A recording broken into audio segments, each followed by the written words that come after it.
Hi, in this video I'll be starting the solutions to the 2022 free response problems. And what I'll be doing, as I did in the other one, is if I'm writing it in red, that reflects what I would actually be writing down if I were taking this test. And then just things that I am doing as illustrations, I will do in a different color, right, just to make things clear to you. But do focus on what I write in red. That has the appropriate level of detail and correct notation and things like that. All right, so let's look at problem number 1. From 5 a.m. to 10 a.m., the rate at which vehicles arrive at a certain toll plaza is given by this formula. So I am told this is a rate. I assume I will need this function multiple times, so right away I'm going to teach this to my calculator. So a of t, I will use colon equals to define this. Make sure you're in radian mode.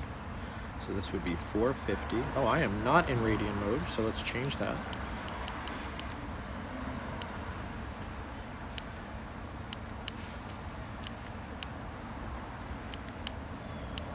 Give me a second. Obviously you can't see what I'm doing.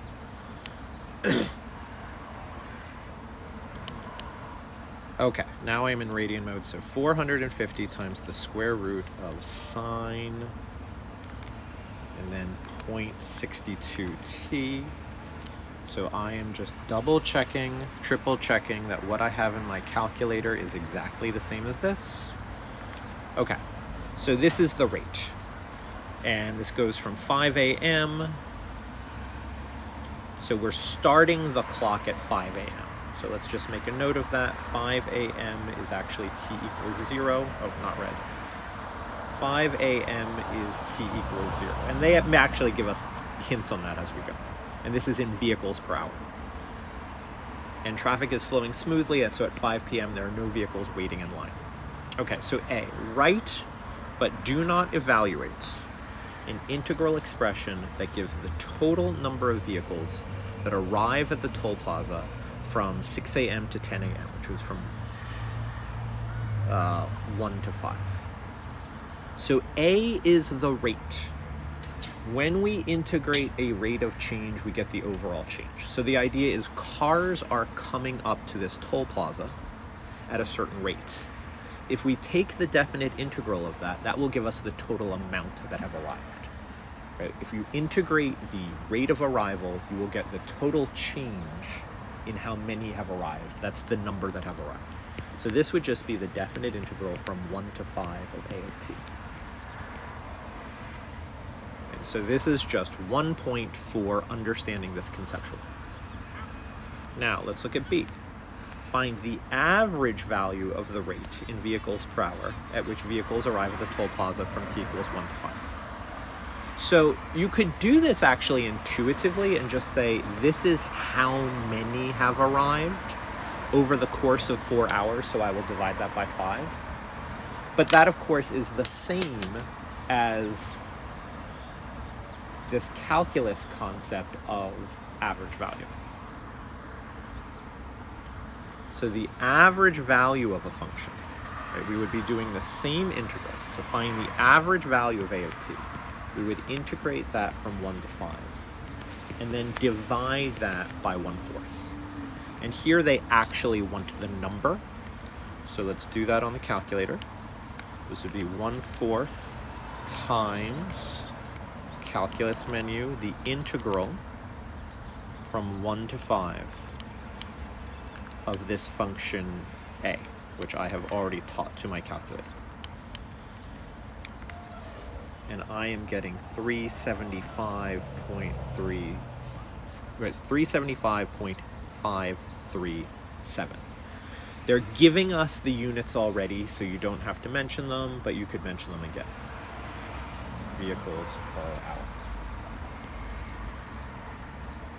Okay, pretty easy so far. Now let's look at C. Is the rate at which vehicles are arriving at t equals 1 increasing or decreasing? Give a reason for your answer. So we really need to wrap our heads around this. This is asking, is the rate increasing or not? So let's not even worry about it being a rate, right? Just generally speaking, is f is increasing if f prime is positive, and f is decreasing if f is negative. So let's just take a derivative, and let's make it clear that we did that. Let's just compute a prime of 1. The calculator will do that automatically for us if we know how to put it in. So in my calculus menu, derivative at a point. So I am just going to take the derivative of this at 1. And I get this is 148.947. So a prime of 1 is positive. So the rate at which vehicles arrive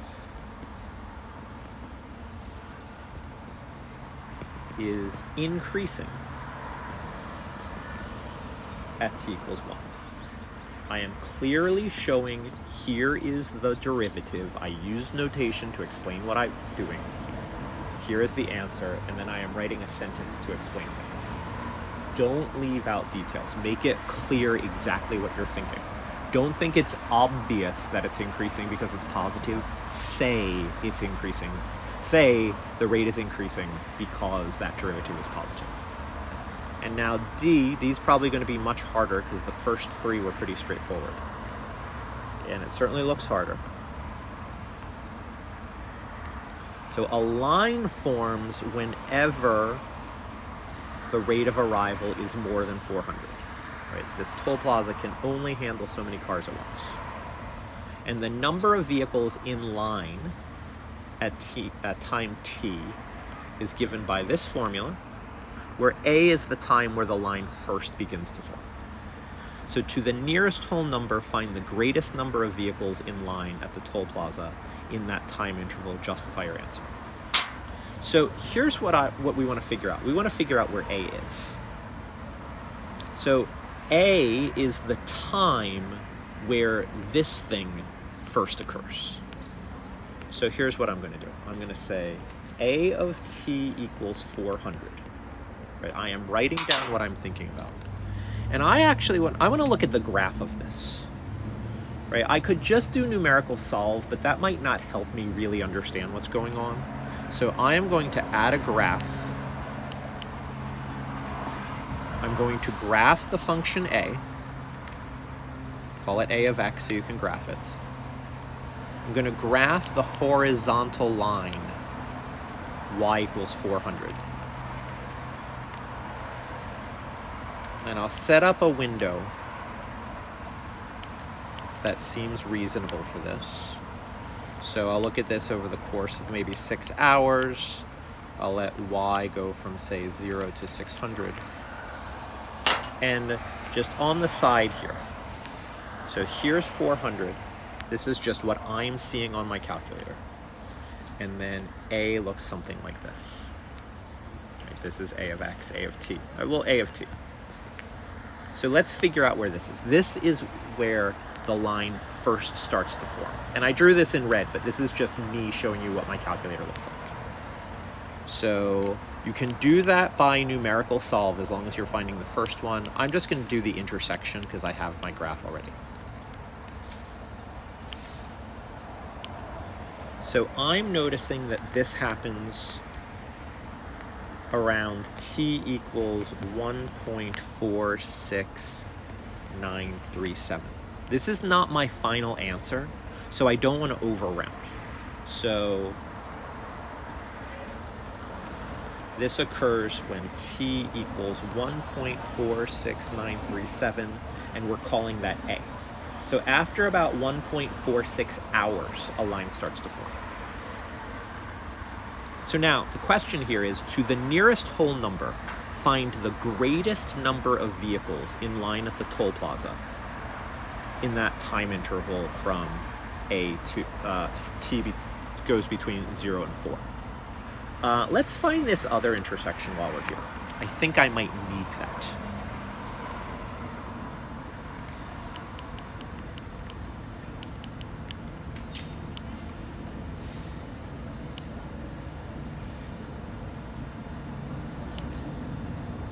And I'm finding that this second intersection occurs at t equals 3.5977. 1.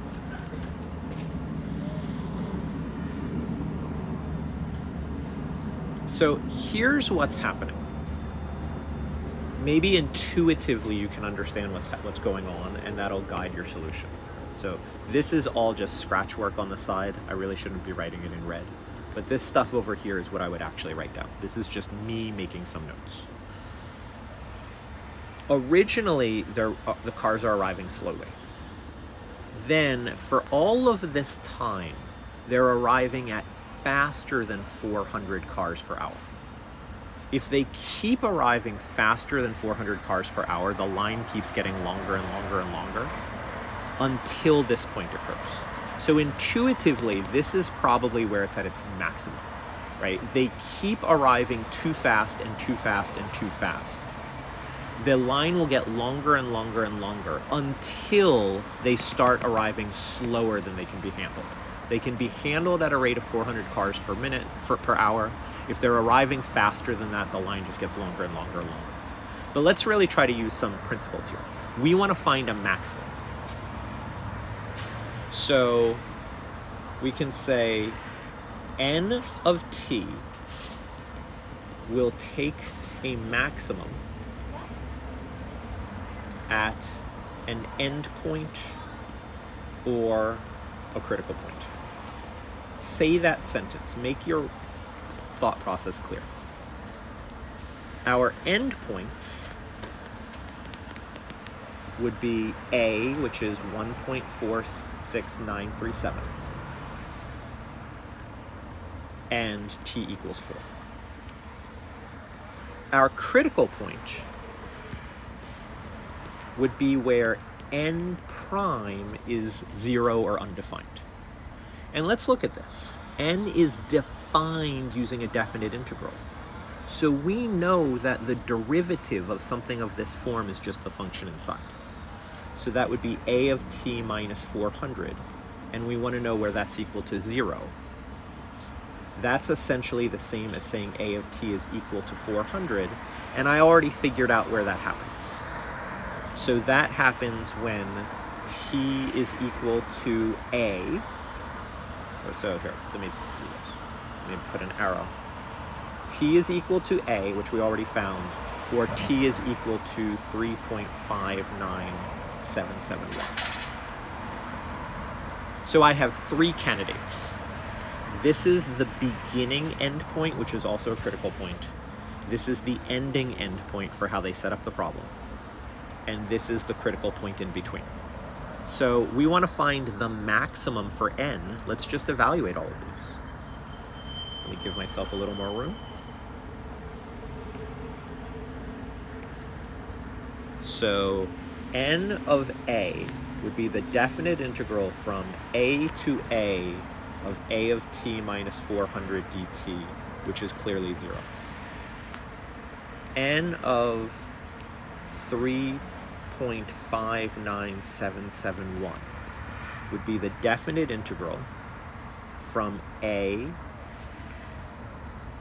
to 3.59771 of a of t minus 400. Let's do that on the calculator. I haven't stored a, I'll just type it in, it's not the end of the world. So I will do a definite integral from a, which is 1.46937. If you're typing something in, double check that you're doing it correctly, to this other one, which is 3.59771. And we are integrating a of t, I've stored that, minus 400. And that is giving me 71.254.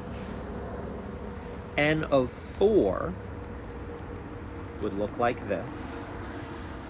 And I've already typed something almost identical in my calculator, so if I highlight it and hit enter, it'll repeat that. And now I will just cleverly delete the 3.59 thing and change it to 4. This is 62.338. Now let's reread the problem. to the nearest whole number, right? Trust them when they say that. If they ask you to round and you don't round, you will lose credit. Find the greatest number of vehicles in line. So at this endpoint, it's 0. At this critical point, it's roughly 71. At this endpoint, it's 62. So the greatest number of vehicles in line is 71. And I will just compare that against the official solutions, just to make sure I'm not doing something silly.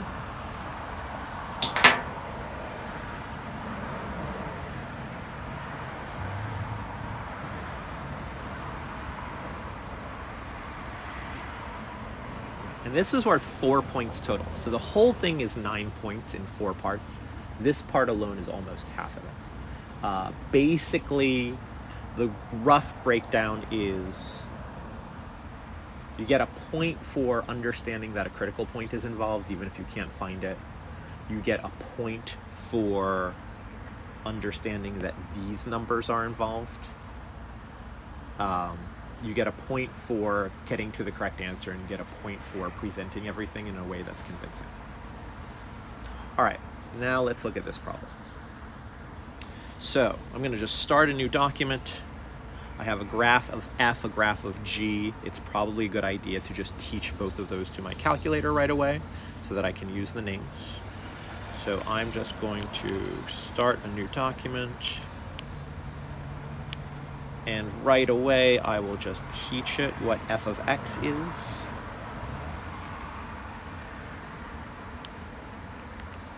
So f of x is the natural log of x plus 3.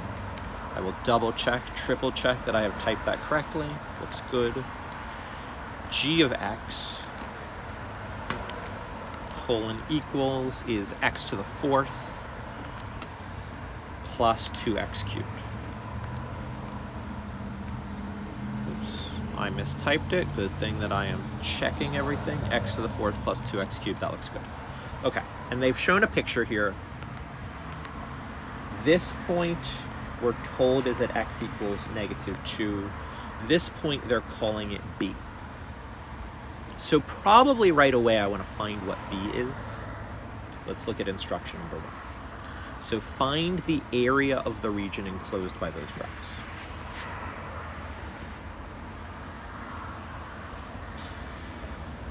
Okay, so I need to figure out where B is. I need to make it crystal clear how I did that. So all I have to do is say, where are these equal to each other? I am clearly presenting what I am trying to solve.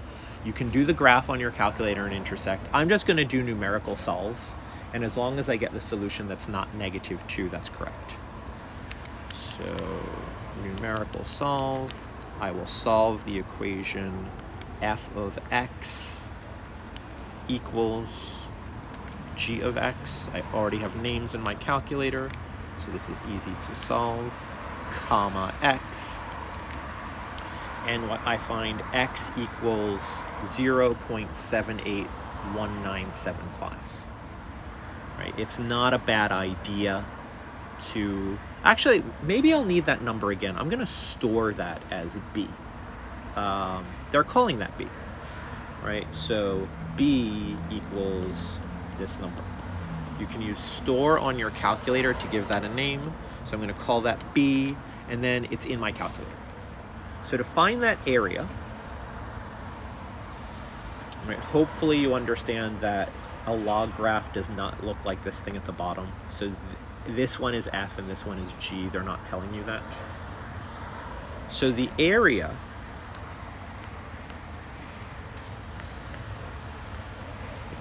would be the definite integral from -2 to B. This starts at -2 of f of x minus g of x. If you subtracted them in the wrong order, it'll come out negative, and you know how to fix that. Okay, so calculator is going to do all the hard work for me. Definite integral from -2 to b, which I've already stored, so I don't have to type it out, of f of x minus g of x. It's dx, and I got 3.603 rounded to 3 decimal places. Just check this against the official solutions. There we go. For scoring purposes, it was 1 point for understanding that this is the integral you're doing, 1 point for finding this value correctly, and 1 point for getting to the final area correctly. Okay, part B. H of x is the vertical distance between those two graphs. Is that increasing or decreasing at negative 0.5?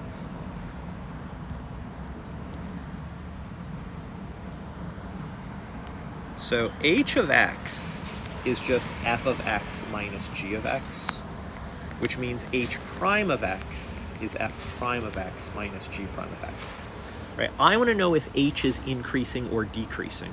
So I want to know, is h prime of negative 0.5 positive or negative? So I am just making it clear what I'm computing, and I'm going to do this on my calculator. Just what is the derivative of f at negative 0.5 minus what is the derivative of g at negative 0.5. So derivative at a point, negative 0.5, right? You can actually, it's just what I will point out is, what you could type on your calculator, you can actually do it all at once. Derivative with respect to x of f of x minus g of x, since these have names. Right. I'm writing it like this to make it clear what I was thinking about, but if you want to type it like that so you're typing a little bit less and you're only asking it to do a derivative once, that's fine. Right. They don't actually know what you typed in your calculator, so if you are typing something equivalent to what you wrote down and both of them make sense, that's totally fair. And what I got here is negative 0.6. So h prime is negative, which means h is decreasing. So we can say h prime of negative 0.5 is negative. I'm making it perfectly clear what I observed. So the vertical distance measured by h is decreasing at x equals negative 0.5.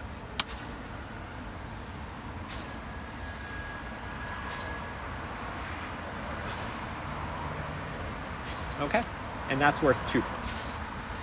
Basically, 1 point for understanding that this is what we're trying to figure out, and 1 point for getting the correct answer with the correct reason.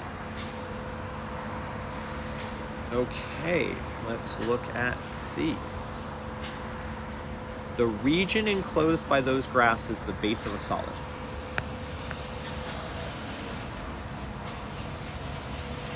Oops, this is the wrong thing. So the region enclosed by those graphs is the base of a solid, and they're describing the cross sections. I'm also going to copy the graph here.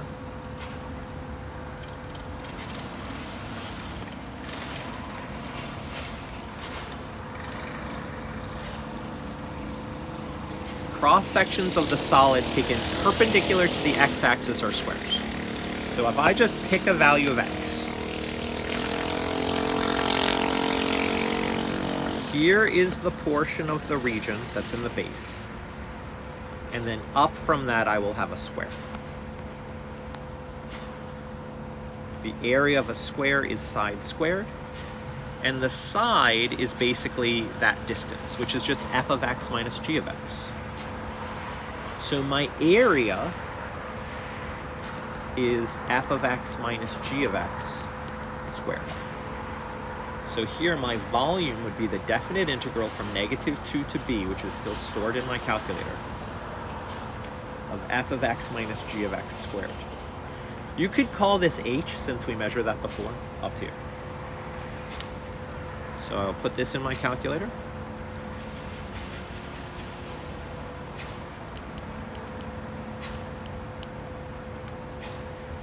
-2 to b, which is stored, of parenthesis f of x minus g of x squared dx, and this works out to 5.340. This was scored for 2 points. Essentially 1 point for understanding this is how you do it, right? And if your B has been wrong all along, you can still earn this as long as you think you know what B is, but then 1 point for actually getting the correct answer. All right, and now let's do this last one and I will end this video.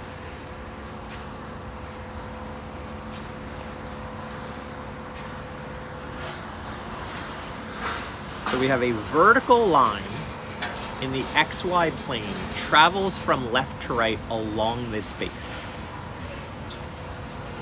So just looking here, it's like we have this vertical line and it's moving along, right? Here it is, now here it is, now here it is, now here it is. Okay. The vertical line is moving at a constant rate of x units per second, 7 units per second. Find the rate of change of the area of the cross-section above the vertical line with respect to time when the vertical line is at position x equals -0.5. Okay. So we are measuring the area. So the area of that cross-section is still f of x minus g of x squared. And we want to know the rate at which that area is changing. I'm just going to note that what we actually have here, this is basically just telling us how far x is moving, right? As we move left to right, x is changing, right? So I'm going to put that over here. What I know is that dx over dt is equal to 7, right? So I'm kind of putting this on the side. I will need this, actually. Let's not put it in a box. Let's put it in a dotted box. This is important, but it's not our final answer. So this is a related rates problem. We want to know how fast something is changing over the course of time. So I want to find what is dA dt. At what rate is that area changing over the course of time? So this would be 2 times f of x minus g of x. Right, we can write f of x with g of x. Times df dt minus dg dt.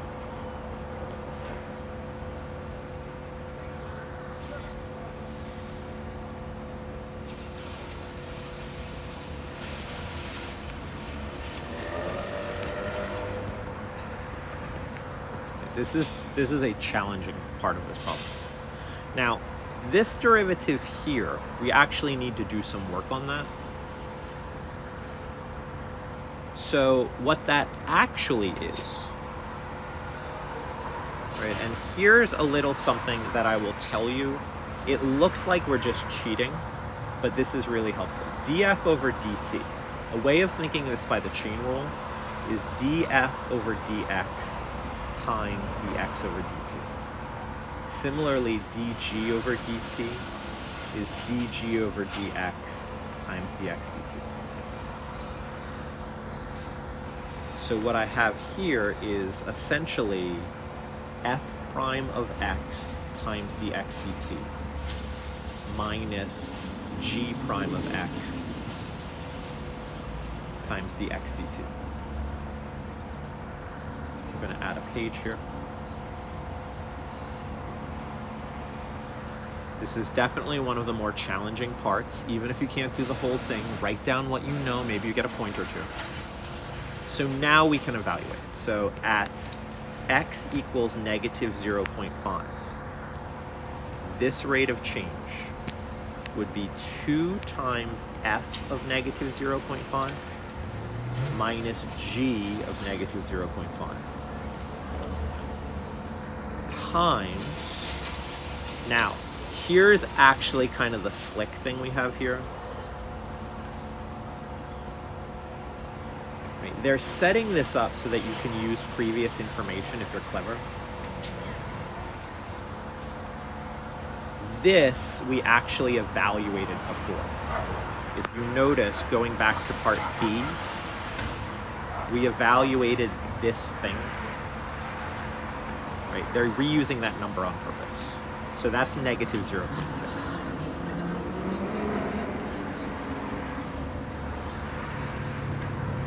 So I will just note, right?